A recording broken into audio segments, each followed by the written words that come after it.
Good morning to all. I doctor Satish. आज हम लोग अकाउंटिंग फॉर मैनेजर जो एमबीए फर्स्ट सेमेस्टर में है उसको हम डिस्कस करेंगे, और अकाउंटिंग भी डिस्कस करेंगे। वो किसी भी सेमेस्टर, किसी भी ईयर और किसी भी कोर्स के लिए हो सकती है, BCom, MBA, MCom and BBA. तो हम लोग सबसे पहले ये तीन वर्ड पे जो अकाउंटिंग चलती है, book keeping, accounting and accountancy.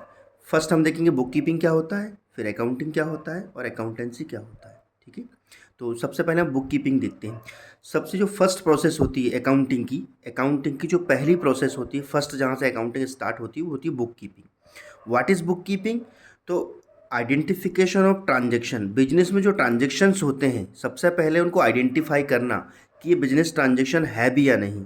ठीक है, जैसे मेरी शॉप पे कोई व्यक्ति आया, मेरे बिजनेस में कोई व्यक्ति आया है, उसने आके आया, मुझसे मिला और चला गया। पहली इवेंट हुई, पहली कोई घटना हुई। दूसरा, एक व्यक्ति फिर आया और मुझसे कोई सामान लेके चला गया। फिर एक व्यक्ति आया और मुझसे पैसे लेके चला गया दुकान से। तो तीन इवेंट हुई है। तीन में से हमने क्या करा, उसको आइडेंटिफाई किया है कि हमारे बिजनेस ट्रांजैक्शन कौन से हैं। ठीक है, हमने हमारा ट्रांजैक्शन कौन सा है। तो एक पहला जो व्यक्ति आया तो वो मिल के चला गया, तो वो हमारा बिजनेस का ट्रांजैक्शन हुआ नहीं। दो व्यक्तियों ने क्या किया, हमसे ट्रांजैक्शंस किए। तो सबसे पहले आइडेंटिफिकेशन ऑफ ट्रांजैक्शंस। ठीक है, और वो किसके थ्रू करते हैं? वाउचर के through. Voucher, what is voucher? Voucher it means bill. जो बिल होते हैं ना आपके यहाँ, जो आप परचेज करते हो, सेल करते हो, तो जो बिल होते हैं उन्हें वाउचर कहते हैं ईजी लैंग्वेज में। ठीक है, सबसे पहले आइडेंटिफाई ऑफ ट्रांजेक्शन करना। आइडेंटिफाई कर लिया कि हमारे यहाँ कितने ट्रांजेक्शन हुए थे, तीन। अब तीन में से मेजरमेंट ऑफ ट्रांजेक्शन। मेजरमेंट का मतलब होता है in term of money, in term of money. इसमें से मनी के टर्म में कौन सा ट्रांजेक्शन हुआ, पैसे के टर्म में। तो हमारा पहली इवेंट जो हमसे एक व्यक्ति मिलके गया था वो मनी के टर्म में नहीं था, लेकिन दूसरा व्यक्ति हमसे सामान लेके गया और तीसरा व्यक्ति पैसा लेके गया। तो जो लास्ट के थे वो दो मनी के टर्म में थे। तो हमने क्या किया, मेजरमेंट ऑफ ट्रांजेक्शन। ठीक है, जैसे ही मेजरमेंट हुआ है कि भाई ये मनी के टर्म में है, तो हमने क्या कर दिया, उसको रिकॉर्डिंग ऑफ ट्रांजेक्शन रिकॉर्ड कर लिया। ठीक है, तो तीसरी प्रोसेस क्या हुई है बुक कीपिंग की, रिकॉर्डिंग ऑफ ट्रांजेक्शन। तो रिकॉर्डिंग हम कहाँ करते हैं? जनरल और सब्सिडायरी बुक में। अभी जनरल क्या होता है, सब्सिडायरी बुक क्या होता है, बताता हूँ। जनरल वो होता है स्टूडेंट्स जिसमें हम डे टू डे ट्रांजेक्शन करते हैं, जिसे हम एक कह सकते हैं कि डेली रूटीन बुक। जो डेली हम जिसमें ट्रांजेक्शन करते हैं, जैसे ही कोई ट्रांजेक्शन हुआ और हमने रिकॉर्ड कर लिया, उस बुक को हम पहली फर्स्ट बुक को क्या कहते हैं, जनरल। अब सब्सिडायरी बुक क्या होती है? जनरल की हेल्प करती है। ये क्या होती है, जो हमारे यहाँ कैश ट्रांजेक्शन और क्रेडिट ट्रांजेक्शन, हमारे यहाँ दो तरह के ट्रांजेक्शन होंगे, या तो उधार या नगद। तो नगद ट्रांजेक्शन के लिए हम एक बुक बनाते हैं जिसे हम कैश बुक कहते हैं, और उधार के लिए हम लोग क्या बनाते हैं, सब्सिडायरी बुक। इसी के अंदर आती है सब्सिडायरी बुक। ये सात तरह की सब्सिडायरी बुक होती है और आठवीं आपकी कैश बुक होती है। जैसे हम परचेस करने के लिए परचेस बुक बनाएंगे, सेल करने के लिए सेल बुक बनाएंगे, उधार देने के लिए उधार की बुक बनाएंगे, और उधार लेने के लिए उधार की बुक बनाएंगे। इस तरह हमारी सब्सिडायरी बुक होती है। ठीक है, जैसे ही हम तीसरी तो चौथी प्रोसेस पे आएंगे, क्लासिफिकेशन ऑफ ट्रांजेक्शन। अब क्या किया था हमने, जनरल एंट्री करते टाइम जनरल में हमने एक रफ कॉपी में लिखते समय हमने सेल को भी लिख दिया था, परचेस को भी लिख दिया था, हमने कोई उधार लिया वो भी लिख दिया, कैश ट्रांजेक्शन किया वो भी लिख दिया, हमने सारे ट्रांजेक्शन यहाँ लिख दिए। लेकिन हम आइडेंटिफाई कैसे करेंगे इन फ्यूचर कि भाई कौन सा ट्रांजेक्शन था? तो उसको हम क्लासीफाई कर देंगे, और उस क्लासीफाई करने को हम कहते हैं लेजर करना। ठीक है, जैसे हमने क्या किया, सेल को सेल में भेज दिया, परचेज को परचेज की जगह भेज दिया, हमने उधार को उधार की जगह भेज दिया, नगद को नगद भेज दिया। ठीक है, हमने एक्सपेंसेस किया तो एक्सपेंसेस अकाउंट भेज दिया, सैलरी थी तो सैलरी अकाउंट में, रेंट दिया तो रेंट अकाउंट में। तो अलग अलग चीज़ों को अलग अलग अकाउंट में भेजना ही क्लासिफिकेशन ऑफ ट्रांजेक्शन कहलाता है। ठीक है, तो 1 2 3 4, ठीक है, 1 2 3 4 ये चार प्रोसेस को हम बुक कीपिंग कहते हैं। क्या कहते हैं हम? Bookkeeping. और bookkeeping is the first process of accounting. Accounting का जो पहला काम होता है उसे हम बुक कीपिंग कहते हैं। क्लियर है स्टूडेंट? ठीक है, और बुक कीपिंग में हमारी चार चीज़ें आती हैं। क्या क्या चार चीज़ें आती है? आई एम रणछोड़दास चाचड़, एक सिंपल टर्म है मेरी लैंग्वेज में कि भाई आई एम रणछोड़दास चाचड़। आई मतलब identification of transaction, measurement of transaction, recording of transaction और क्लासिफिकेशन ऑफ ट्रांजेक्शन। ट्रांजेक्शन को हम चार तरह से हम भेजते हैं। किसमें? बुक कीपिंग में। अब जैसे ही बुक कीपिंग एंड हुई है, हमारा क्लासीफाई हो गया, हमने अलग अलग सेपरेट अकाउंट भेज दिया, तो हमारी क्या चालू हो जाएगी वहाँ से? अकाउंटिंग। तो देखिए अकाउंटिंग क्या होता है, ये 4 टर्म 1 2 3 4 आई एम रणचोदा चाचड़ 1 2 3 4, ये 4 टर्म तो रहेगी अकाउंटिंग में, क्योंकि जैसे ही बुक कीपिंग खत्म, अब यहाँ से 1 2 3 एस एस सी, इन तीनों को मिला के बुक अकाउंटिंग कहलाता है। 4 टर्म तो ऊपर की हो गई हमारी और 3 नीचे आ गए। तो नीचे क्या हुआ? समराइजिंग, एनालाइजिंग और कम्युनिकेटिंग। अब ये क्या होता है कि हमने जैसे ही अलग अलग सेपरेट अकाउंटों में भेजा, तो हम क्या करेंगे? उसको समराइज करेंगे। समराइज का मतलब होता है एक जगह इकट्ठा कर देना, ठीक है। और उसके लिए हम ट्रायल बैलेंस बनाते हैं। ट्रायल बैलेंस का मतलब हम हर अकाउंट का बैलेंस चेक करते हैं कि हमने जो यहाँ पे जो किया था, रिकॉर्ड किया था, क्लासीफाई किया था, वो सही हुआ या नहीं। तो ट्रायल बैलेंस पकड़ लेता है कि आपका ट्रांजैक्शन सही है या गलत, आपने कोई एरर तो नहीं किया है। उसके बाद हम ट्रेडिंग अकाउंट बनाते हैं, खरीदने और बेचने का। फिर हम अपना प्रॉफिट एंड लॉस चेक करते हैं। पी एंड एल का मतलब होता है प्रॉफिट एंड लेस, और ए सी का मतलब होता है अकाउंट। पी एंड एल का मतलब प्रॉफिट एंड लॉस, और ए और ऑब्लिक सी का मतलब account. Profit and loss account बनाते हैं और बैलेंस शीट बनाते हैं। तो समराइज के अंदर हम लोग कितने काम करते हैं? 1 2 3 4, 4 काम करते हैं। ट्रायल बैलेंस बनाना, ट्रेडिंग अकाउंट बनाना, ट्रेडिंग अकाउंट मतलब सेल परचेज के लिए बनता है ये, और हम अपना प्रॉफिट एंड लॉस चेक करते हैं, और फाइनेंशियल पोजीशन चेक करने के लिए कि हमारी कंपनी में कितनी असेट्स और कितनी लाइबिलिटीज़ है, मतलब हमारे पास कितना है और कितना देना है, इस सब को चेक करने के लिए बैलेंस शीट बनाते हैं। फिर एनालाइज करते हैं। एनालाइज का मतलब होता है फाइनेंशियल स्टेटमेंट बनाते हैं कि भाई हमने जो ये सब किया है, ये सही हुआ है या गलत हुआ है, या इसमें कोई एरर तो नहीं है, ठीक है। और हमारा कितना पैसा आया, कितना गया। एनालाइज का मतलब होता है कितना पैसा आया, कितना गया, कहाँ गया, हम सब, इसका मतलब होता है सोच विचार जांच पड़ताल करना, ठीक है। एनालाइज का मतलब। लास्ट होता है कम्युनिकेटिंग करना। कम्युनिकेटिंग का मतलब होता है लोगों के साथ डिस्कस करना। जैसे हमने कह दिया भैया हमारा ये इतना प्रॉफिट है, इतना लॉस है, ये बैलेंस शीट है, तो हमने लोगों को बताना ही कम्युनिकेटिंग कहलाता है। कम्युनिकेट मतलब कम्युनिकेशन करना, ठीक है। तो बुक कीपिंग समझ में आया? बुक कीपिंग में 4 टर्म होती है, आई एम रणछोड़दास छाछड़, और एक शॉर्ट फॉर्म होता है शिमला आया चतुर, शिमला आया चतुर। तो ये टोटल, इन टोटल को हम क्या कहते हैं? Book keeping plus accounting. इसमें से 4 टर्म बुक कीपिंग में चली जाती है और 3 टर्म अकाउंटिंग में। अब लास्ट वर्ड आता है accountancy. What is accountancy? Accountancy क्या होती है? अकाउंटेंसी क्या होती है? Accountancy is a systematic knowledge of accounting. एक सिंपल लैंग्वेज में बताता हूँ। Rules, regulation, principle, concept, conventions, मतलब इन चीज़ों में जो रूल्स रेगुलेशन लगते हैं और पूरी जो प्रोसेस होती है अकाउंटिंग की, उसे हम अकाउंटेंसी कहते हैं। बोलते हैं ना, accountancy is systematic knowledge of accounting, मतलब इस सब का नॉलेज, नॉलेज मतलब रूल्स, रेगुलेशन, प्रिंसिपल्स, ठीक है, कॉन्सेप्ट एंड कन्वेंशंस, ये सब को मिला के हम अकाउंटिंग कहते हैं। तो अकाउंटिंग में जो रूल्स एंड रेगुलेशन लगते हैं उन्हें हम अकाउंटेंसी कहते हैं। अकाउंटेंसी इस सब, ये दोनों पूरी जो टर्म है, book keeping plus accounting plus ये जनरल लेजर, ये जो हम कर रहे थे ना, ये सब का नॉलेज होना और इन सबको सिस्टमेटिक वे में करना अकाउंटेंसी होता है, ठीक है। अब हम लोग आगे चलते हैं।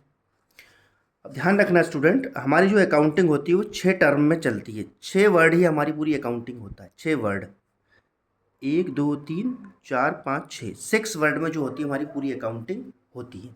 अभी 6 वर्ड क्या होते हैं? पहला होता है LIC, याद रख, एक शॉर्ट फॉर्म होता है LIC AED, ठीक है, LIC और AED।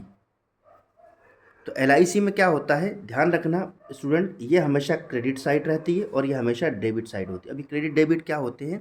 हमारे अकाउंटिंग में 2 साइड होते हैं, ठीक है। एक होता है डेबिट साइड, जो आपके लेफ्ट हैंड साइड रहेगा वो ऑलवेज डेबिट रहेगा, और जो आपके राइट हैंड साइड रहेगा वो ऑलवेज क्रेडिट रहेगा, ठीक है। 2 साइड होते हैं हमारी अकाउंटिंग में। और 2 साइड के होते हैं क्योंकि हम जो अकाउंटिंग करेंगे वो डबल एंट्री सिस्टम करेंगे। कौन सी करेंगे? डबल एंट्री, मतलब एक ट्रांजैक्शन 2 जगह जाएगा। एक कोई ट्रांजैक्शन हुआ है, जैसे मैंने कहा कि मैंने 500 रुपये का कोई सामान खरीदा, मैं शॉपकीपर हूँ, मैंने 500 रुपये का सामान खरीदा, तो वो 500 रुपये का सामान डबल एंट्री सिस्टम के, इंडिया में जो अकाउंटिंग चलती है, पहले जो अकाउंटिंग चलती थी इंडिया में, वो सिंगल एंट्री सिस्टम चलती थी। मैं क्या करता था, एक साइड लिख देता कि परचेस जो भी मैंने ख़रीदा है वो उसको परचेस और 500 रुपये लिख दिया मैंने। लेकिन आज की डेट में जो अकाउंटिंग चलती है वो डबल एंट्री सिस्टम चलती है। मतलब मैं उसको 500 रुपये की एंट्री एक डेबिट साइड भी करूँगा, क्रेडिट साइड भी करूँगा। अब मैं डेबिट में क्या लिखूँगा, क्रेडिट में क्या लिखूँगा, ये रूल्स में आगे हम पढ़ेंगे। ठीक है, तो समझ में आया हमारी अकाउंटिंग कौन सी है आज की डेट में, डबल एंट्री सिस्टम। ठीक है, और टू साइड होते हैं, एक डेबिट होता है, क्रेडिट होता है, डेबिट इस साइड, क्रेडिट इस साइड। अब ये जो 3 वर्ड होते हैं ये हमेशा क्रेडिट साइड में आते हैं, और ये 3 वर्ड होते हैं हमेशा डेबिट साइड में आते हैं, ऑलवेज। ठीक है, कभी कभी ये अपोजिट भी चले जाते हैं, लेकिन अपोजिट कब जाएंगे, जैसे मैंने बोला है कि भाई असेट्स, एक्सपेंसेस और ड्राइंग ये हमेशा डेबिट साइड रहती है, लेकिन ऑलवेज डेबिट साइड रहेगी, इनका बैलेंस हमेशा डेबिट साइड, लेकिन कभी कभी ये क्रेडिट भी हो जाती है। और मैंने कहा है कि भाई ये तीनों वर्ड जो है वो क्रेडिट साइड रहते हैं, लेकिन कभी कभी डेबिट भी चले जाते हैं। तो ये कब जाते हैं, जब ये कम हो जाते हैं। अगर ये इंक्रीज़ हुए, इंक्रीज़ मतलब ऊपर, और डिक्रीज़ मतलब कम होना, अगर ये इंक्रीज़ हुए तो ऑलवेज क्रेडिट साइड जाएंगे, वैसे इनका बैलेंस क्रेडिट साइड रहता है। लेकिन अगर ये डिक्रीज़ हो गए, ये तीनों चीज़ डिक्रीज़ हो गई, तो ये डेबिट साइड भी चली जाती हैं। तो कोई पूछे कि भाई ये तीनों आपकी डेबिट साइड कब जाएगी, जब ये हमेशा क्रेडिट रहती है लेकिन डेबिट साइड हो सकती है, यस डेबिट साइड जा सकती है। कब जा सकती है, जब ये डिक्रीज़ होंगी। ठीक है, कम हो जाएंगी तो ये तीनों कहाँ चली जाएंगी, डेबिट साइड। वैसे ही इसका रूल है, ये हमेशा डेबिट साइड रहती है, लेकिन जब ये कम हो जाएंगी तो ये कहाँ चली जाएंगी, क्रेडिट साइड। ठीक है, समझ गए। तो लाइबिलिटीज़ का मतलब क्या होता है, व्हाट इज़ लाइबिलिटीज़, हमें मार्केट में जितना लोगों को पे करना है, इंक्लूडिंग बैंक लोन, हमने उधार लिया है, किसी का पैसा रोक लिया है, किसी की सैलरी रोक ली, जो सब हमें देना है वो सबको हम लाइबिलिटीज़ कहते हैं। ठीक है, जो पे करना है मार्केट में उसे हम लाइबिलिटीज़ कहते हैं। ये 3 तरह की लाइबिलिटीज़ होती है। ठीक है, ये हम आगे डिस्कस करेंगे। इनकम क्या होता है, जो हमें लोगों से मिल रहा है, और इनकम, सबसे बड़ा इनकम का सोर्स होता है आपकी सेल्स। ठीक है, सबसे बड़ा इनकम का क्या होता है, आपकी सेल्स। ये भी 2 कैटेगरी में होती है इनकम भी। ठीक है, वैसे अब तीसरा वर्ड है capital. What is capital, owner जो भी इन्वेस्ट करेगा, मालिक के द्वारा लगाया गया पैसा हमेशा कैपिटल कहलाता है। मालिक ने अपने घर से, ध्यान रखना, घर से, अगर बिजनेस से बिजनेस में लगाया है तो वो कैपिटल नहीं कहलाएगा, लेकिन वो जब भी अपने घर से पैसा लाएगा, अपनी जेब से, पॉकेट से, मतलब घर से पैसा लाएगा और बिजनेस में लगाएगा, उस सबको हम कैपिटल कहेंगे। ठीक है, तो लाइबिलिटीज़, इनकम और कैपिटल, इन तीनों के अपोजिट वर्ड ये होते हैं। अगर हमें लोगों को देना है तो लाइबिलिटीज़ है, और लोगों से लेना है और जो कुछ अवेलेबल है वो असेट्स है। अगर हमारे पास पैसा आ रहा है तो इनकम है, और जा रहा है तो एक्सपेंसेस और लॉसेस है। ठीक है, और एक्सपेंसेस में क्या है, परचेस। ठीक है, परचेस हमारा सबसे बड़ा एक्सपेंसेस होता है, और भी एक्सपेंसेस होता है, लोगों को सैलरी देना, रेंट देना। ठीक है, हमारे डेली एक्सपेंसेस, स्टेशनरी का सामान आना। अब एक्सपेंसेस और लॉस में डिफरेंस क्या है, अगर हमारी इच्छा से पैसा जा रहा है, अगर हमारी इच्छा से पैसा जा रहा है तो उसे एक्सपेंसेस कहते हैं, और इच्छा के बगैर, मतलब हमारा मन नहीं है और पैसा चला गया या सामान चला गया, हमारे मन से पैसा और सामान गया, एक्सपेंसेस, हमारे मन नहीं है और पैसा और सामान चला गया, लॉस होता है। ठीक है, जैसे एक व्यक्ति आया और मुझसे, मैंने उसको 500 रुपये गिफ्ट कर दिए कि भाई ये 500 रुपये रख ले ऐसे ही, या 500 रुपये का मैंने सामान गिफ्ट कर दिया, तो वो लॉस नहीं है, वो मेरी इच्छा से दिया है मैंने, तो एक्सपेंसेस।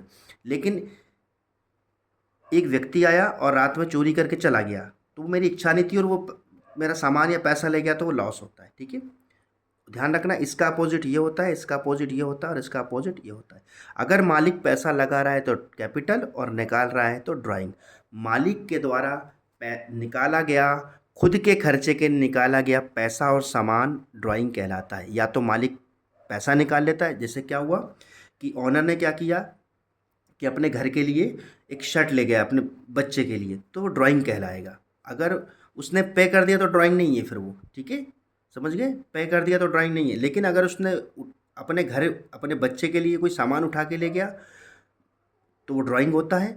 ठीक है, या पैसा निकाल के ले गया घर के खर्चे के लिए, तो ड्राइंग होता है। ठीक है, तो अगर लगा रहा है तो कैपिटल, निकाल रहा है तो ड्राइंग। ठीक है, 2 साइड होते हैं, बता दिया हमारी अकाउंटिंग कौन सी होती है, डबल एंट्री सिस्टम। अब हम समझेंगे कि इसमें से कब ये क्रेडिट होंगी और कब ये डेबिट होंगी, क्या रूल्स है डेबिट क्रेडिट करने के, बहुत इजी रूल्स बता रहा हूँ मैं। ठीक है, चलिए चलते हैं। देखिए स्टूडेंट, मैंने बताया हमारे इंडिया में डबल एंट्री सिस्टम चलता है। डबल एंट्री का मतलब कोई चीज़ अगर डेबिट हुई है तो क्रेडिट भी होगी, और क्रेडिट हुई है तो डेबिट भी होगी। अब इनके रूल्स क्या है, बहुत इजी रूल है। आपने personal account, real account, nominal account जो कॉमर्स के स्टूडेंट है पढ़ा हुआ, लेकिन मैं बहुत इजी रूल बताने जा रहा हूँ आपको, ठीक है। सबसे पहले हमें ये ध्यान रखना है कि हमारी जो अकाउंटिंग है वो एक्यूरल बेसिस है। दो तरह की अकाउंटिंग होती है, कैश बेसिस और एक्यूरल बेसिस। कैश बेसिस का मतलब ये होता है कि मेरे पास एक व्यक्ति आया, उसने 500 रुपये का सामान खरीदा और 500 दे के चला गया और मैंने रिकॉर्ड कर लिया, ठीक है। एक दूसरा व्यक्ति आया और उसने 500 रुपये का सामान लिया और पैसा बोले परसों दूंगा। तो मैंने क्या किया, परसों तक उसका वेट किया कि भाई परसों जब वो पैसा देगा तब एंट्री करूँगा, ठीक है। तो अगर मैं परसों तक उसका वेट करता हूँ, या उसने बोला है 6 महीने बाद दूंगा, तो 6 महीने बाद उसकी एंट्री करूँगा, तो उसको कहते हैं कैश बेसिस अकाउंटिंग। मतलब जब कैश आएगा तब एंट्री करूँगा। लेकिन मैंने क्या किया कि जो 500 रुपये का नगद सामान ले गया था तो उसकी नगद एंट्री कर दी, और जो 500 रुपये का उधार सामान ले गया उसको उधार में लिख दिया, तो उसको कहते हैं एक्यूरल बेसिस। मतलब मैं नगद को भी लिखूंगा, उधार को भी लिखूंगा, ठीक है। तो हमारे इंडिया में कौन सी अकाउंटिंग, 99% अकाउंटिंग जो होती है वो एक्यूरल बेसिस चलती है। एक्यूरल मतलब कि जब ट्रांजेक्शन हुआ तभी लिखूंगा मैं, उसके पैसे आने का वेट नहीं करूंगा मैं, ठीक है। तो इसको कहते हैं एक्यूरल बेसिस, ठीक है। और कैश बेसिस क्या होती है, जब पैसा आएगा तब मैं एंट्री करूंगा उसकी, ठीक है। तो हमारे इंडिया में कैश बेसिस होती है, ठीक है। तो एक्यूरल बेसिस में क्या होता है, कैश ट्रांजेक्शन और non cash transaction. Dear student, हमारे बिजनेस में 99% जो होता है वो कैश ट्रांजेक्शन होते हैं, और नॉन कैश ट्रांजेक्शन सिर्फ इतने से होते हैं। नॉन कैश मतलब पैसा नहीं जाएगा और आएगा आपका, ठीक है। वैसे इसमें कई चीज़ों में पैसा आ चला जाता है, लेकिन हम इन इन ट्रांजेक्शन्स को हमेशा नॉन कैश मानते हैं। इन ट्रांजेक्शन को कैसे नॉन कैश होते हैं, सबसे पहले हम नॉन कैश ट्रांजेक्शन देखते हैं, फिर कैश। अरे इसके अलावा सब कैश होता है, ठीक है। डेप्रिसिएशन, किसी असेट्स की वैल्यू कम होना, नॉन कैश ट्रांजेक्शन होता है, उसे हम डेप्रिसिएशन कहते हैं। जैसे एक एक फर्नीचर लिया था मैंने, या एक मशीन ली थी मैंने 1 साल पहले 2023 में, 2024 लग गया, फरवरी फरवरी 2024 चल रहा है। तो जनवरी 2024 में मैंने ली थी, और फरवरी 2024 सॉरी जनवरी 2023 में मैंने कोई असेट्स ली है, कोई संपत्ति ली है, और आज जनवरी 2024 या फरवरी 2024 में उसकी वैल्यू 10,000 कम हो गई। तो 10,000 जो अमाउंट कम हुआ है उसे हम डेप्रिसिएशन कहते हैं, ठीक है। और रियल स्टूडेंट, क्योंकि उसका अमाउंट कम नहीं हुआ है, सॉरी मतलब कैश में कोई पैसा नहीं गया हमारा, गया क्या कैश में, इसलिए इसको नॉन कैश ट्रांजेक्शन कहते हैं। क्योंकि उसकी वैल्यू जो कम हुई है, ठीक है, उसमें हमारा कैश ना आया ना गया। क्या हमारी हमने 2023 में 2023 में हमने एक असेट्स 5,000 की ली थी सपोज़, और आज वो 4,000 की हो गई, ठीक है। तो क्या उसमें कोई कैश गया है, नहीं, बस उसकी वैल्यू कम हुई। तो इसलिए हम डेप्रिसिएशन को नॉन कैश एक्सपेंसेस कहते हैं, ठीक है। और ये हमेशा कहाँ आएगा, डेबिट साइड। क्लियर है, डेप्रिसिएशन एक एक्सपेंसेस होता है और ये डेबिट साइड आएगा। ये क्लियर लिख दिया मैंने, ऑलवेज डेप्रिसिएशन एक एक्सपेंसेस होता है और हमेशा कहाँ आएगा, ये डेबिट साइड। डेबिट साइड मतलब आपके लेफ्ट हैंड साइड, ठीक है, हमेशा डेबिट साइड आएगा, ठीक है। ड्राइंग ऑफ गुड्स, अगर मालिक के द्वारा जो पैसा निकाला जाता है उसे हम ड्राइंग कहते हैं, लेकिन अगर उसने सामान के रूप में निकाला है, ठीक है, तो ये हमारा नॉन कैश ट्रांजेक्शन है। तो हम इसको कहाँ लिखेंगे, ऑलवेज डेबिट साइड में, ठीक है। ड्राइंग ऑफ गुड्स, गुड्स की अगर उसने ड्राइंग की है तो, ठीक है। इंटरेस्ट ऑन ड्राइंग, अगर उसने ड्राइंग की है और बिजनेस ने उस पर चार्ज लगा दिया, तो अगर उस पर ब्याज वसूल कर लिया, मालिक ने पैसा निकाला। देखिए एक ऐसा होता है, एक कॉन्सेप्ट, एक प्रिंसिपल होता है अकाउंटिंग के अंदर। प्रिंसिपल का मतलब एक रूल होता है अकाउंटिंग के अंदर, जिसे कहते हैं बिजनेस एंटिटी। बिजनेस एंटिटी का मतलब होता है मालिक अगर पैसा लगाता है तो उसे कैपिटल कहते हैं, और उस पर हम कंपनी हमेशा ब्याज देती है। मालिक अगर पैसा लगा रहा है तो ब्याज देती है, और अगर ब्याज देती है तो वो कंपनी के लिए खर्चा हो जाता है। लेकिन मालिक अगर पैसा निकालता है तो कंपनी उस पर ब्याज भी वसूल करती है, तो उसे हम इंटरेस्ट ऑन ड्राइंग कहते हैं, और ये कंपनी के लिए इनकम हो जाती है, और ये हमेशा क्रेडिट साइड आती है, ठीक है। समझ गए, ये डेबिट और ये क्रेडिट। अब आता है बैंक चार्जेस। अगर बैंक ने कोई चार्जेस लगाया है आपके, कभी, अब ये नॉन कैश कैसे हुआ है, आप कभी कभी देखते हो कि आपके पास एक मैसेज आता है कि एटीएम के आपके 150 रुपये काट लिए, 150 रुपीज़, या कोई एसएमएस चार्ज के 50 रुपये। तो क्या कैश में ट्रांजेक्शन हुआ है, वो नहीं, आपके खाते से कट गए, लेकिन आपके पास से कैश ना आया ना गया, ठीक है, तो इसे हम नॉन कैश ट्रांजेक्शन कहते हैं। बैंक ने अगर चार्ज लगाया है आप पे तो ये एक्सपेंसेस होता है और ये हमेशा डेबिट साइड आता है। देखिए ये लिखा हुआ स्टूडेंट मैंने कौन सी चीज़ कहाँ आएगी। नॉन कैश ट्रांजेक्शन सिर्फ इतने से हैं। अगर आपने नॉन कैश याद कर लिए तो कैश तो ईजी है। ठीक है, तो सबसे पहले क्या है, बैंक चार्जेस पे आए हम। अब बैंक इंटरेस्ट, अगर बैंक ने आपको आपके अकाउंट में कोई ब्याज डाला है तो वो भी आपके पास कैश नहीं आया है, ना आया ना गया। तो ठीक है, तो बैंक ने अगर ब्याज डाला है तो आपके खाते में आया है, तो हम उसे इनकम कहते हैं और ये क्रेडिट साइड आता है। ठीक है, ये भी नॉन कैश ट्रांजेक्शन हुआ। इंटरेस्ट ऑन कैपिटल, अभी बात हुई थी कि मालिक की पूंजी पर अगर कंपनी ब्याज दे रही है तो ये एक तरह का खर्चा होता है और हमेशा डेबिट साइड आता है। ठीक है, प्रीपेड एडवांस एक्सपेंसेस, अगर हमने किसी को एडवांस में पैसा दिया है, ठीक है, प्रीपेड को एडवांस भी कहते हैं, तो ये एक, ठीक है, ये एक असेट्स होता है और ये हमेशा डेबिट साइड आता है। अगर हमने किसी को एडवांस में पैसा दे दिया तो हमारी संपत्ति है उसके पास और ये हमेशा डेबिट साइड आएगी। ठीक है, आउटस्टैंडिंग एक्सपेंसेस, ड्यू या अनपेड, ये ध्यान रखना, ये दोनों वर्ड एक ही होते हैं और ये तीनों वर्ड एक ही होते हैं।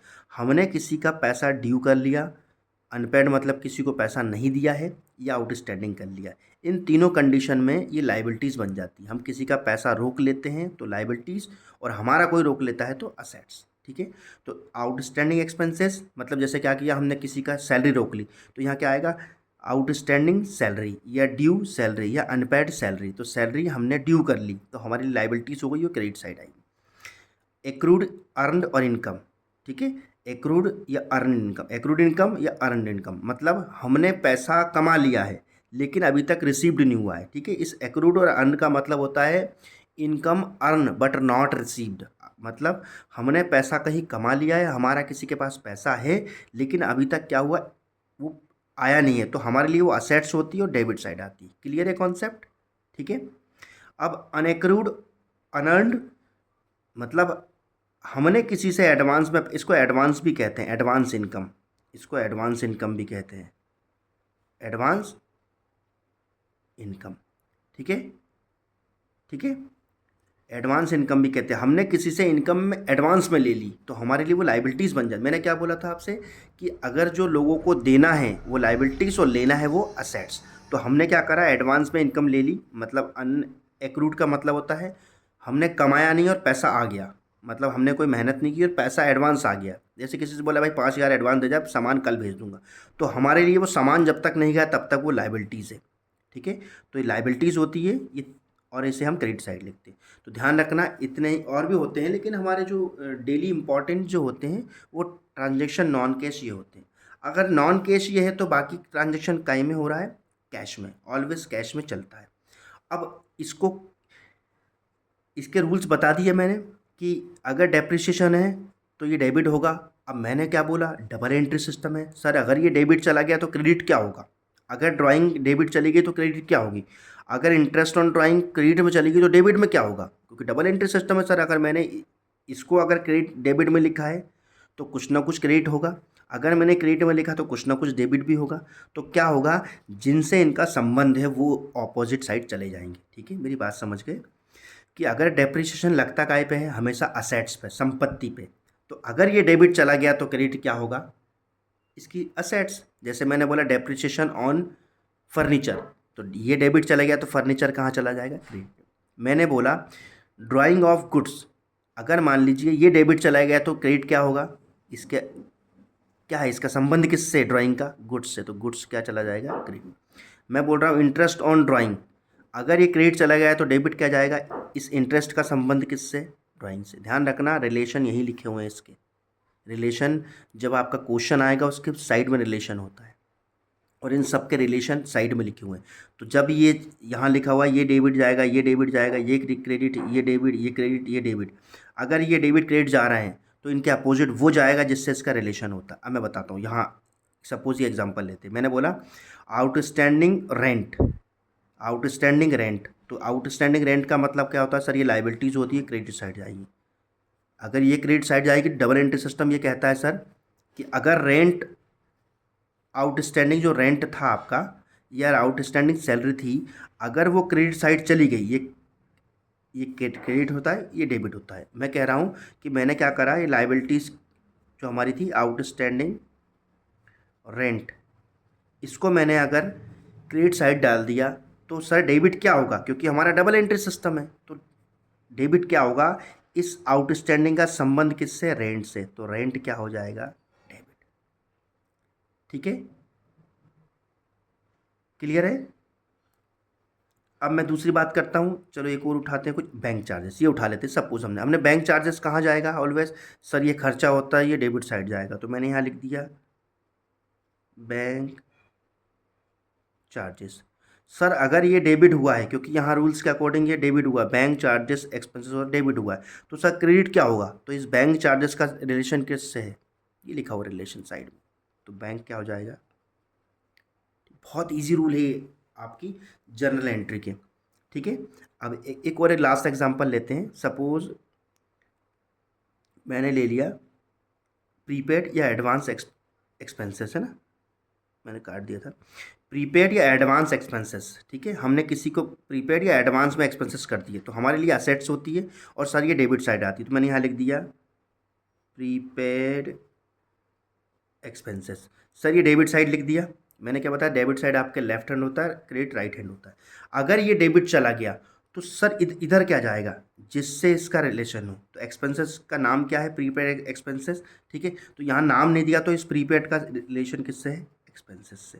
अगर नाम दिया है जैसे prepaid rent, prepaid salary, expenses क्या होते हैं, सैलरी देना, रेंट देना, डिस्काउंट देना, कमीशन देना, स्टेशनरी पे करना, ठीक है, टैक्स देना, ये सब एक्सपेंसेस होते हैं, तो उस एक्सपेंसेस को इस साइड लिख देंगे। क्लियर है कॉन्सेप्ट, तो इसकी इसकी एंट्री करने में कभी प्रॉब्लम नहीं आएगी। इसके सामने जो लिखा है वो उस साइड जाएगा और डबल एंट्री सिस्टम के अकॉर्डिंग इनका जिससे रिलेशन है वो उसका अपोजिट चला जाएगा। अब आती है हमारी कैश ट्रांजेक्शन की बात। ठीक है, तो कैश ट्रांजेक्शन हमारे 99% होते हैं, सबसे मेन कैश ट्रांजेक्शन होता है, नॉन कैश तो सिर्फ इतने से होते हैं। अब कैश ट्रांजेक्शन में क्या करना है स्टूडेंट, यदि कैश आया है, अब मैं बताता हूँ इसको कैश की एंट्री करने का। ठीक है, एंट्री मतलब मैं बताता हूँ, ये हम करते हैं ना, ये देखो मैंने बताया था अभी, recording of transaction. In transaction को रिकॉर्डिंग करने के रूल्स ये हैं, मैं रिकॉर्डिंग कर रहा हूँ, देखो मैंने रिकॉर्डिंग की है, नीचे मैंने एक चीज़ को डेबिट कर दिया, दूसरे को क्रेडिट कर दिया, अगर कोई क्रेडिट हुआ तो उसको डेबिट कर दिया, डेबिट हुआ तो क्रेडिट कर दिया। ठीक है, और डबल एंट्री सिस्टम में मतलब एक ट्रांजेक्शन की दो एंट्री होगी। सपोज मैं आपको एग्जांपल के थ्रू समझाता हूँ। यहाँ एक मैंने कोई लिया है कि सैलरी ड्यू ₹1000। ठीक है, अब सपोज ये मैंने डेबिट साइड लिख दिया कॉलम, ये क्रेडिट साइड लिख दिया। अब इसमें से क्या डेबिट होगा, क्रेडिट होगा, बहुत इजी रूल है। सबसे पहले हमें क्या करना है, ये जनरल एंट्री करने के मतलब आपको अकाउंटिंग में कोई चीज़ रिकॉर्ड करने का आसान सा रूल है। 3 रूल होते हैं, मैं एक साफ पेज देखता हूँ, यहाँ करता हूँ। 3 रूल होते हैं। सबसे पहले हमें क्या करना है कि कैश ट्रांजैक्शन है या नॉन कैश है, ये हमें आइडेंटिफाई करना है। ठीक है, सबसे पहला रूल है अकाउंटिंग करने का कि हमें ये आइडेंटिफाई करना है कि ये ट्रांजैक्शन कैश में है कि नॉन कैश में। अगर कैश में है, अगर ये कैश में है तो ये वाला रूल हम अप्लाई करेंगे, अभी जो इसके बाद हम पढ़ेंगे। और अगर नॉन कैश में है तो ये वाला रूल अप्लाई करेंगे, अभी जो रूल बताया मैंने। ठीक है, तो सबसे पहले हमारा क्या काम है कि आइडेंटिफाई ऑफ ट्रांजैक्शन, ट्रांजैक्शन को आइडेंटिफाई करना है कि ये जो ट्रांजैक्शन हुआ है, सैलरी, ये जो भी हुआ है, जो घटना हुई है, ये कैश में हुई है कि नॉन कैश में हुई है। अगर कैश में हुई है तो ये वाला रूल अभी हम पढ़ने जा रहे हैं, और नॉन कैश में हुई तो ये वाला रूल पढ़ेंगे। ठीक है, ठीक है, अगर कैश में हुई है तो ये रूल अप्लाई करेंगे, कैश इन तो डेबिट में डाल देंगे, कैश आउट तो क्रेडिट में डाल देंगे। और नॉन कैश हुई है तो हम ये वाला रूल करेंगे। तो हम देखते हैं ये घटना कैसे हुई है। अब जैसे ही हमने पता लगाया कि कैश या नॉन कैश में, तो रूल नंबर 2 क्या है कि हम अप्लाई रूल को अप्लाई कर देंगे। रूल को अप्लाई करने का मतलब होता है ये। ठीक है, सबसे पहला क्या है, अकाउंटिंग में जब भी हम कोई चीज़ की एंट्री करेंगे, रिकॉर्ड करेंगे, तो हमारे पास पहले स्टेप है कि हम सर आइडेंटिफाई करेंगे कि ये जो ट्रांजैक्शन हुआ है वो कैश में हुआ है कि नॉन कैश में। हमने अगर पता लगा लिया कैश में हुआ है तो रूल नंबर 1 अप्लाई करेंगे, और अगर नॉन कैश में हुआ है तो रूल नंबर 2 अप्लाई करेंगे। रूल नंबर 1 कैसे करना है, 2 कैसे करना है, यहाँ बता रहा हूँ।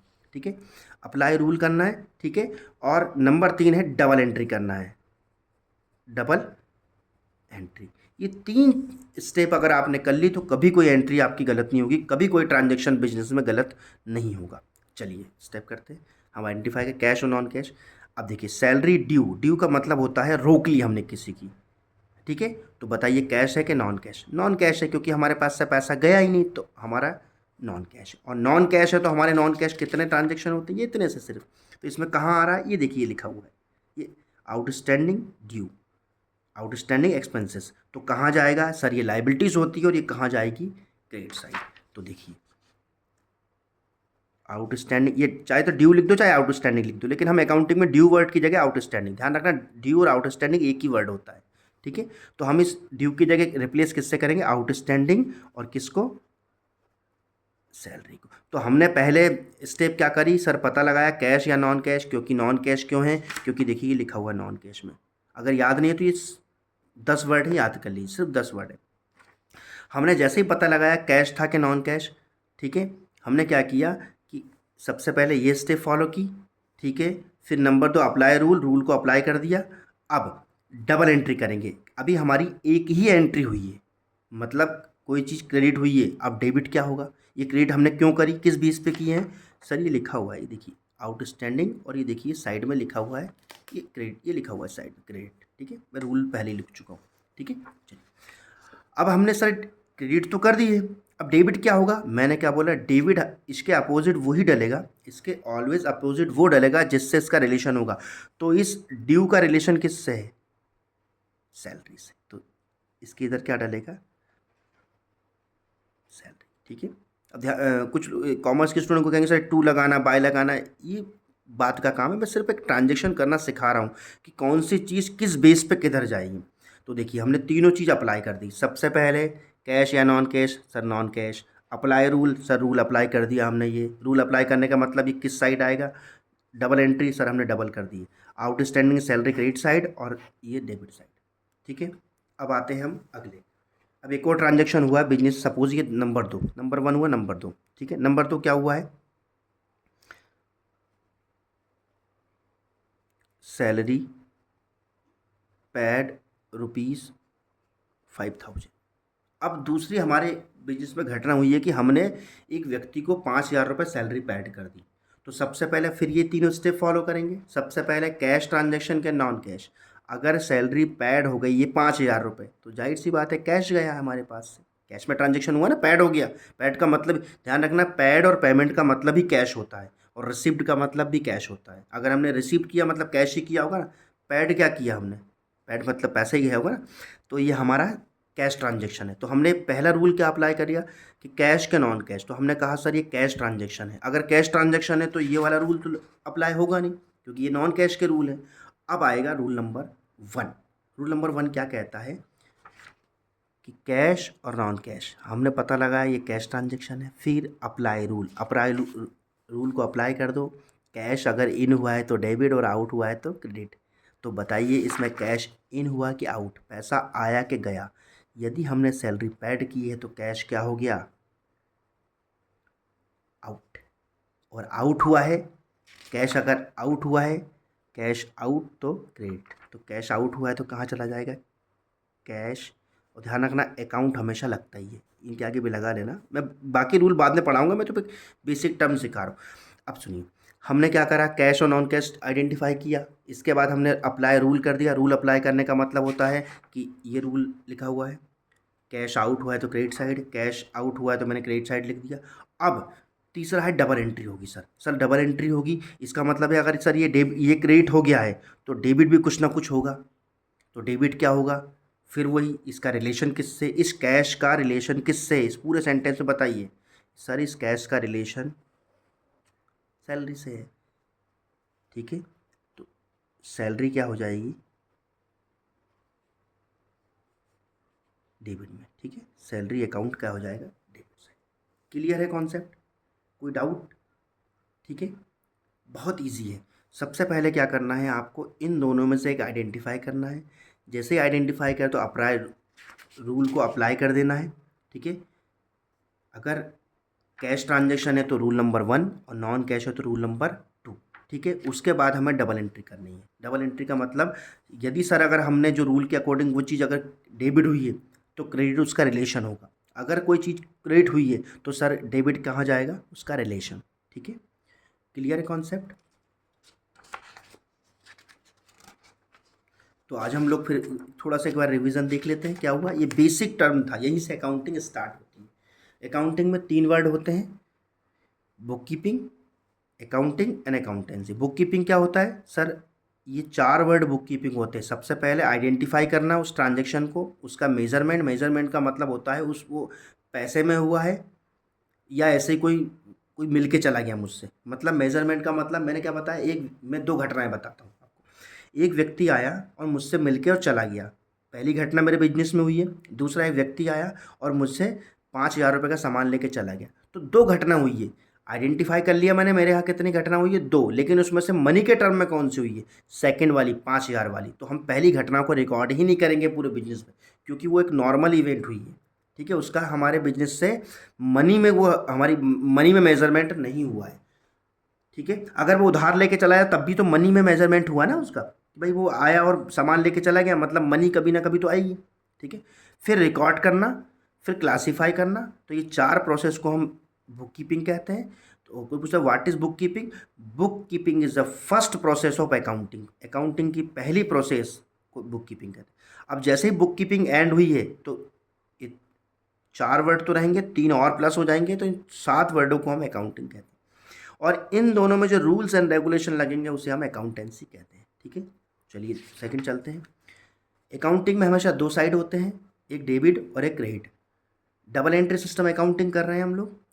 कोई चीज़ अगर डेबिट हुई तो क्रेडिट भी होगी, क्रेडिट हुई तो डेबिट भी होगी। ठीक है, 6 वर्डों पे अकाउंटिंग चलती है। LIC, लाइबिलिटीज़, इनकम और कैपिटल। जो हमें देना है वो लाइबिलिटीज़, जो हम रिसीव कर रहे हैं वो इनकम। सेल्स, सबसे इनकम का सबसे बड़ा सोर्स जो होता है वो सेल्स होता है हमारा। और जो मालिक पैसा लगा रहा है कैपिटल। ये हमेशा क्रेडिट साइड रहते हैं, लेकिन अगर ये कम हो गए कभी तो डेबिट साइड हो जाएंगे। ये तीनों हमेशा डेबिट साइड रहते हैं, लेकिन अगर ये कम हो गए तो क्रेडिट साइड चले जाएंगे। और ये बहुत रेयर केस में होता है कि आपको ये 2 केस अप्लाई, बाकी हमेशा ये डेबिट में रहते हैं, तीनों क्रेडिट में रहते हैं। असेट्स, एक्सपेंसेस, लॉसेस और ड्राइंग। ड्राइंग का ये पता होगा असेट्स क्या होती है, एक व्यक्ति के पास जो अवेलेबल वो असेट्स होता है। ठीक है, एक्सपेंसेस, लॉसेस और ड्राइंग। मालिक जो पैसा निकालता है घर खर्च के लिए उसे हम ड्राइंग कहते हैं। ठीक है, बिजनेस में 2 तरह के ट्रांजेक्शन होते हैं, कैश और नॉन कैश।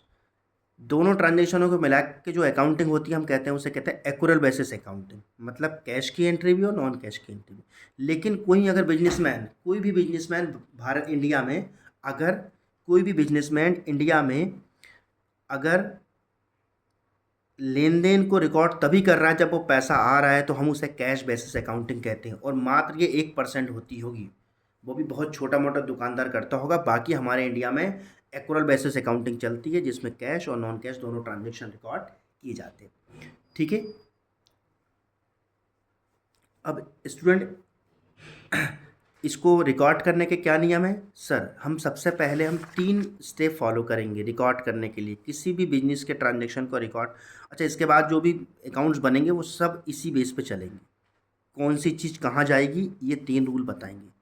सबसे पहले सर हम आइडेंटिफाई करेंगे कैश है कि नॉन कैश। इस जो भी ट्रांजेक्शन जो घटना होगी बिजनेस में, जैसे एक और मैं लिखता हूँ, परचेज्ड असेट्स ₹5,000। हमने असेट्स, एक संपत्ति परचेस की है, 50,000 रुपये लिख देते, थोड़ा अमाउंट बड़ा लिख देते हैं। अब ये पहले हम आइडेंटिफाई करेंगे जो भी घटना हुई तीसरे नंबर की हमारे बिजनेस में, ये कैश में हुई कि नॉन कैश में। अगर कैश में हुई तो हम ये वाला रूल लगाएंगे, और नॉन कैश में हुई तो ये वाला। तो हम इसको कहते हैं परचेज्ड किए। इसमें कहीं भी नहीं लिखा है कि भाई उधार की है, इसमें कहीं भी नहीं। उधार का मतलब होता है, ध्यान रखना, बिजनेस में अगर कोई चीज़, वैसे तो ये सब नॉन कैश है। नॉन कैश का मतलब कि भाई ये पैसा नहीं गया है। और एक होता है उधार का भी। ठीक है, उधार भी होता है। ठीक है, उधार कैसे पता लगाएंगे, अगर इस पूरे सेंटेंस में या तो ये पूरे वर्ड लिखे हों, देखिए इसमें से एक भी वर्ड इस पूरे सेंटेंस में कहीं नहीं लिखा है, यहाँ लिखा था इसलिए हमने इसको उधार माना था। ये देखो ड्यू लिखा है और ड्यू यहाँ मैच हो गया था। लेकिन इस पूरे ट्रांजेक्शन में ना डेप्रिसिएशन लिखा है, ना ड्राइंग, ना इंटरेस्ट ऑन ड्राइंग, कहीं भी नहीं लिखा हुआ है। देखिए एक भी वर्ड नहीं लिखा हुआ है, तो इसका मतलब ही कैश ट्रांजेक्शन है। क्लियर है। और एक और है नॉन कैश ट्रांजेक्शन पहचानने का एक तरीका और है, मैं लिख देता हूँ 11वें नंबर पे। यदि किसी व्यक्ति का नाम दिया है, किसी किसी ट्रांजेक्शन में यदि किसी व्यक्ति का नाम आ गया तो वो हमेशा उधार ट्रांजेक्शन होता है, लेकिन लेन देन करते समय, ठीक है, परचेस और सेल करते समय, परचेस और सेल करते समय ध्यान रखना, मेरा वर्ड ध्यान से सुनना, परचेस और सेल करते समय यदि किसी व्यक्ति का नाम आ जाता है तो हमें उसे नॉन कैश ट्रांजेक्शन, उधार ट्रांजेक्शन मानते हैं। 11वें नंबर पे, 11 नंबर पे वो आ रहा है, ठीक है, क्लियर है। लेकिन कब? परचेस और सेल करते समय। तो हमने परचेस और सेल करते समय यहाँ किसी व्यक्ति का नाम नहीं है, मतलब ये 11 जो है इसमें से कहीं भी मैच नहीं हो रहा है, तो हमारा ये कैश ट्रांजेक्शन है। तो हमने आइडेंटिफाई कर लिया कैश ट्रांजेक्शन है। अब अप्लाई रूल करेंगे। रूल अप्लाई करने के लिए हम यहाँ जाएंगे। कैश इन है कि आउट है? सर कैश आउट हुआ है। आउट कैसे हुआ है? कि हमने कोई असेट्स खरीदी तो पैसा हमारे पास से चला गया। सही बोल रहा हूँ ना मैं भाई?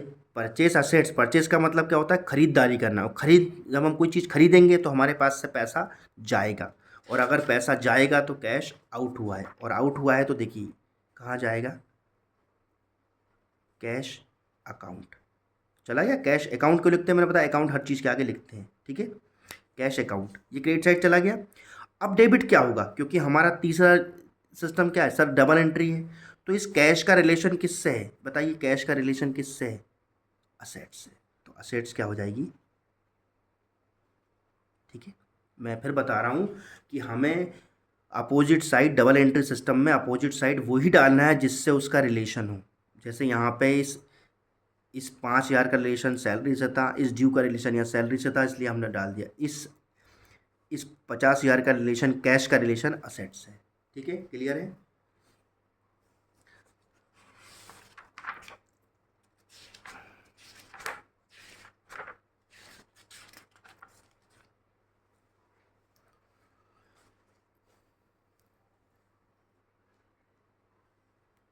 अब हम लोग पढ़ते हैं अकाउंटिंग स्टैंडर्ड।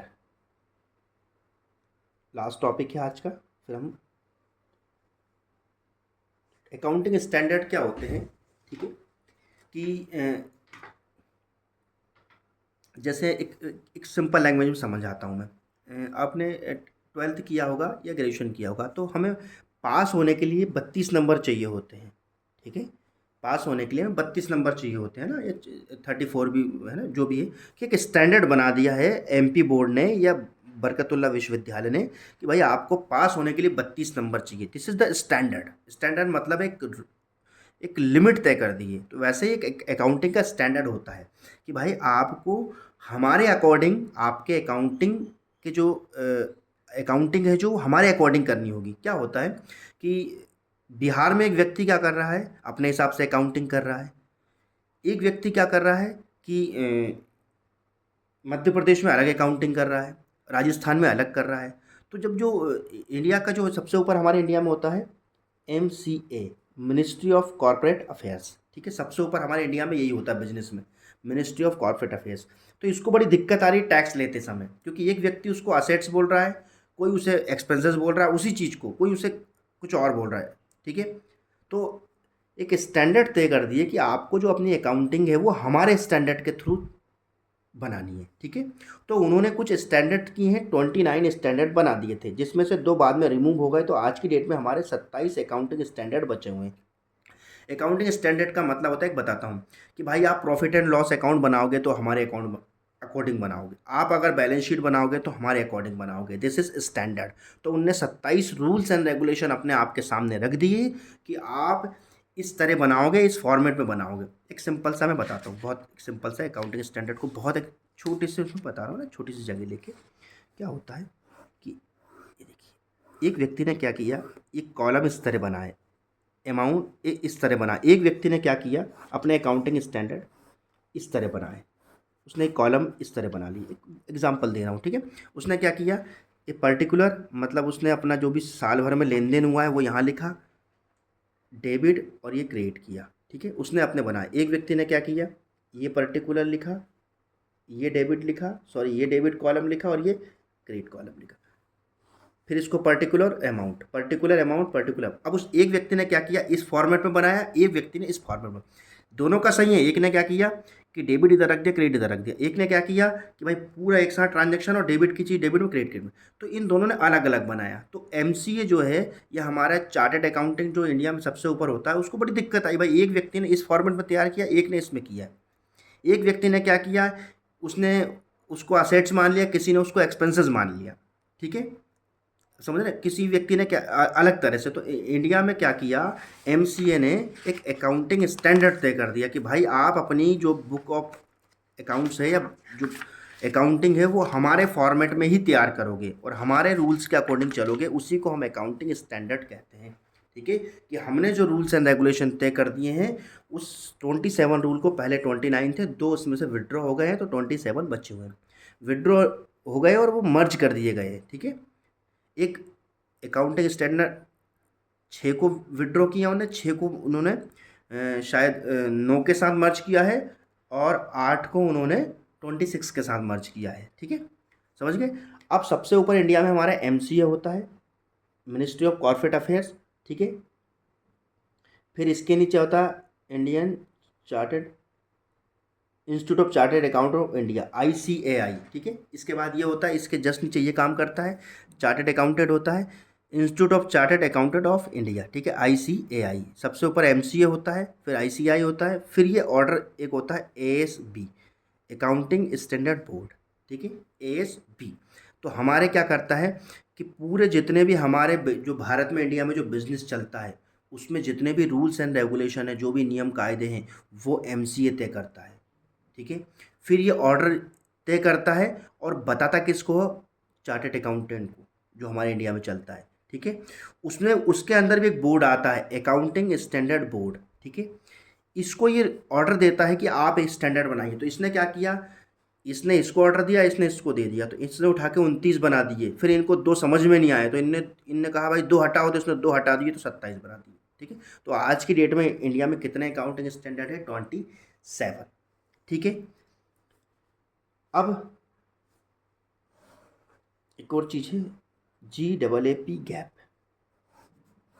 इसे गैप भी कहते हैं हम, ठीक है, generally accepted accounting principles. Generally मतलब सामान्यता, सब लोग के लिए, जनरली मतलब सामान्यता, सब लोग के लिए, एक्सेप्टेड मतलब स्वीकार, अकाउंटिंग मतलब जानते हो, प्रिंसिपल मतलब रूल्स एंड रेगुलेशन, ठीक है। तो 2 तरह के गैप होते हैं, एक होता है नेशनल गैप, नेशनल मतलब हमारे देश में, और एक होता है inter national gap, national gap और इंटरनेशनल गैप। अब गैप क्या होता है, मैंने बताया है कि जनरली सबके लिए जो प्रिंसिपल, सबके लिए रूल्स एंड रेगुलेशन, तो सबके लिए कितने हमारे इंडिया में 27, और वर्ल्ड में कितने हैं, शायद 19 के लगभग है, पूरे विश्व के जो अकाउंटिंग स्टैंडर्ड है वो कितने हैं, ठीक है। तो हमारे इंडिया में जो है पहले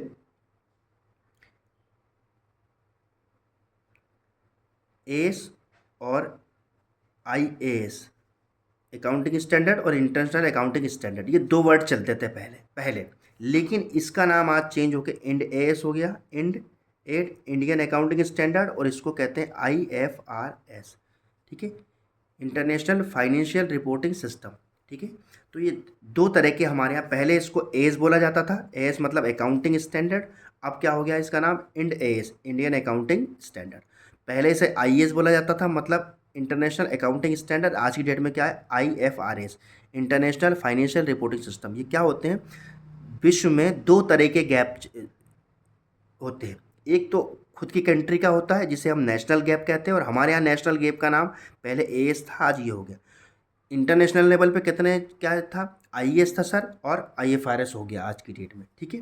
ये क्या है सर, ये क्यों ज़रूरी है, क्या होता है कि जर्मनी की कोई कंपनी इंडिया में बिजनेस कर रही है, ठीक है, तो उसने क्या किया, अपने अकाउंटिंग वो किस में करेगी, जर्मनी की लैंग्वेज में, जर्मनी के फॉर्मेट में नहीं, तो दिक्कत आएगी इंडिया वालों को टैक्स वसूल करने में, एमसीए को प्रॉब्लम आएगी, ICAI को प्रॉब्लम आएगी, इन दोनों को प्रॉब्लम आएगी ना टैक्स वसूल करने में। या हमारे यहाँ जैसे मान लीजिए कि वो जर्मनी से तो लोग नहीं बुलाएगी वर्किंग करने के लिए, अकाउंटिंग करने के लिए। अब अगर इंडिया का व्यक्ति जर्मनी की कंपनी में अगर अकाउंटिंग करेगा तो उससे प्रॉब्लम आएगी यदि वो ये फॉलो नहीं करे, क्यों, क्योंकि वो रूल जर्मनी के चलेंगे और जर्मनी के रूल इंडिया वाले को पता नहीं है। तो इसके लिए क्या हो गया कि गैप बना दिया है। गैप मतलब जनरली मतलब सामान्यता, सबके लिए, एक्सेप्टेड मतलब स्वीकार अकाउंटिंग प्रिंसिपल, उनने कहा है भाई ये 27 चीज़ें फॉलो करो, तो इस पे कोई भी व्यक्ति किसी भी देश में जाके अकाउंटिंग कर सकता है क्योंकि सबके स्टैंडर्ड सेम है। और जो विश्व लेवल पे चलता है उसे आईएएस कहते थे, आईएफआरएस हो गया। इंडिया लेवल पे जो चलता है एएस है, इंडियस हो गया। ठीक है, क्लियर है कॉन्सेप्ट? ठीक है, इसे हम अकाउंटिंग स्टैंडर्ड कहते हैं। 29 थे, 2 विड्रॉ हो गए तो 27 बचे हुए हैं। ठीक है, और 27 रूल हमारे। ठीक है, थैंक यू सो मच। और स्टूडेंट ये वीडियो आपके लिए है। ठीक है, आज सुबह आपसे कल मैंने प्रॉमिस किया था कि मैं आपके लिए वीडियो बनाऊंगा, तो मैं सुबह 4 बजे उठा और आप लोग के लिए वीडियो प्रिपेयर किया। Thank you so much. Like and share करें। Thank you.